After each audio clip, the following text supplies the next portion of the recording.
বাংলাদেশের সদ্য সাবেক প্রধানমন্ত্রী শেখ হাসিনার ক্ষমতাচ্যুতির পর দেশজুড়ে এক ধরনের বিশৃঙ্খলা দেখা দেয়। বাংলাদেশের বর্তমান পরিস্থিতির ওপর প্রতিবেশী দেশ ভারত নিবিড় পর্যবেক্ষণ করছে। এ নিয়ে যুক্তরাষ্ট্রের প্রেসিডেন্ট জো বাইডেনের সঙ্গে কথা বলেছেন ভারতের প্রধানমন্ত্রী নরেন্দ্র মোদি।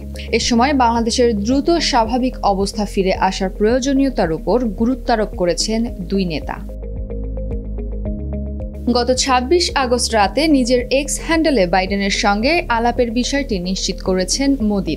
তিনি লিখেছেন, আজ মার্কিন প্রেসিডেন্ট বাইডেনের সঙ্গে ফোনালাপ হয়েছে।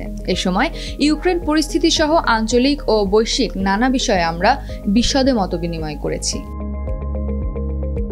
এক্সে ভারতের প্রধানমন্ত্রী আরও লিখেন, বাংলাদেশ পরিস্থিতি নিয়েও আমরা আলোচনা করেছি এবং দেশটিতে দ্রুত স্বাভাবিক অবস্থা ফিরিয়ে আনার প্রয়োজনীয়তার উপর জোর দিয়েছি। পাশাপাশি বাংলাদেশের সংখ্যালঘু বিশেষ করে হিন্দুদের নিরাপত্তা নিশ্চিত করার বিষয়ে আলোচনা হয়েছে।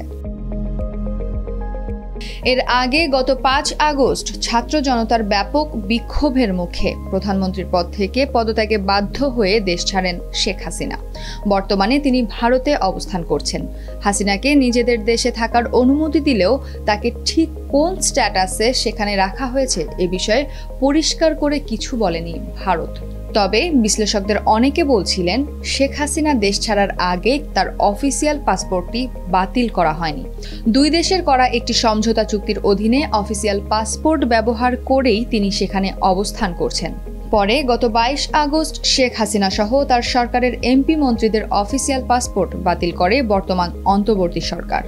পাসপোর্ট বাতিল হওয়ার পর বর্তমানে তার ভারতে অবস্থান নিয়েও কিছু বলেনি দেশটি।